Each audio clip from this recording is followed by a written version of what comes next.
guys! Magandang araw sa inyong lahat.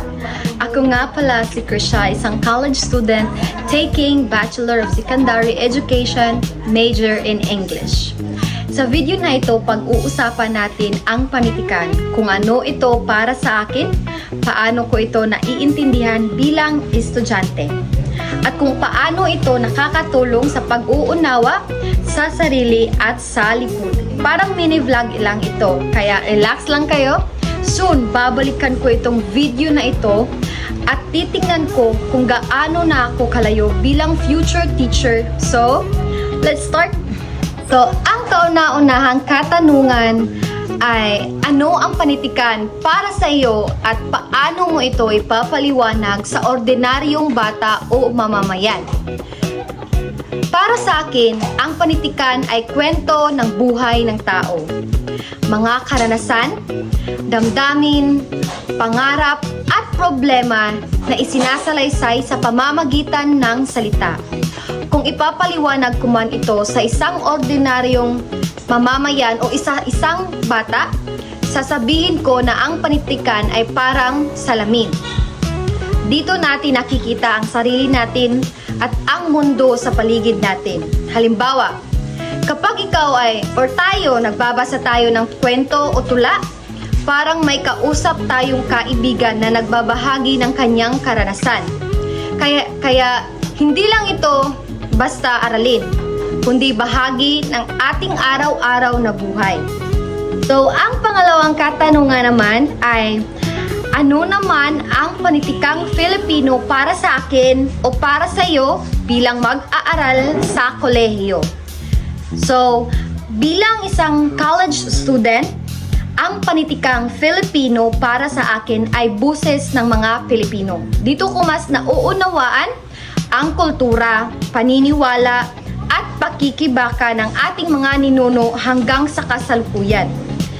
Hindi lang ito lumang tula o kwento, kundi patunay ng ating pagkakakilanlan bilang Filipino.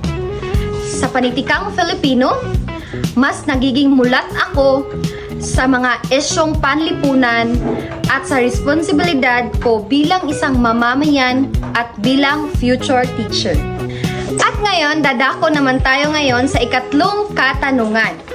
Ang pangatlong katanungan ay, ano ang nalalaman mo sa kasaysayan ng panitikang Filipino sa Pilipinas? So, ang kasaysayan ng panitikang Filipino ay nagsisimula pa noong panahon ng mga katutubo, kung saan pasalin-salita ang mga epeko, bugtong, salawikain at awiting bayan.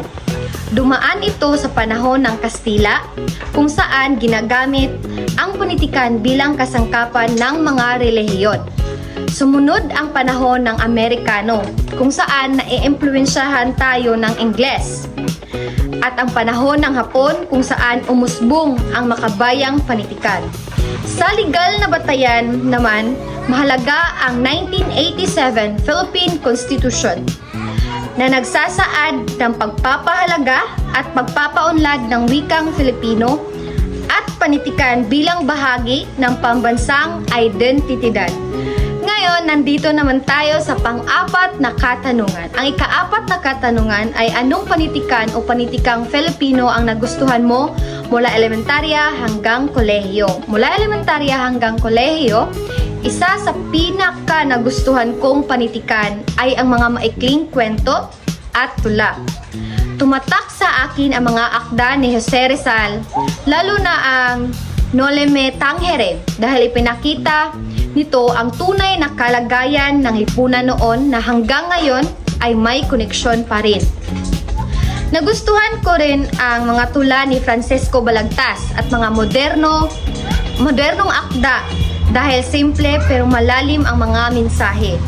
Ramdam mo ang emosyon at realidad ng buhay ng mga Filipino. Nandito na tayo sa panghuling katanungan, which is ang ikalimang katanungan. Ang ikalimang katanungan ay, nakakatulong ba ang panitikan sa pag-unawa sa sarili at lipunan? Oo, malaki ang naitutulong ng panitikan sa pag-unawa ko sa aking sarili at sa lipunan. Ayon kay Dr. Bienvenido Lombera, ang ang panitikan ay hindi lamang sining kundi salamin ng lipunan. Dito makikita ang mga esyo, pangarap at pakikibaka ng mamamayan. Sa pamamagitan ng panitikan, mas natuto akong makiramay, mag-isip ng kritikal at mas kilalanin kung sino ako bilang isang Filipino at bilang isang individual. At iyon ang aking pananaw tungkol sa panitikan. Hindi lang ito asignatura para sa akin, kundi bahagi ito ng ating pagkatao at kasaysayan. Salamat sa inyong panonood. At sana kapag binalikan ko ang video na ito sa future, masasabi kong mas naging mahusay akong guro at mas lalong minahal ang panitikan. So, dito lamang nagtatapos. Salamat. Bye!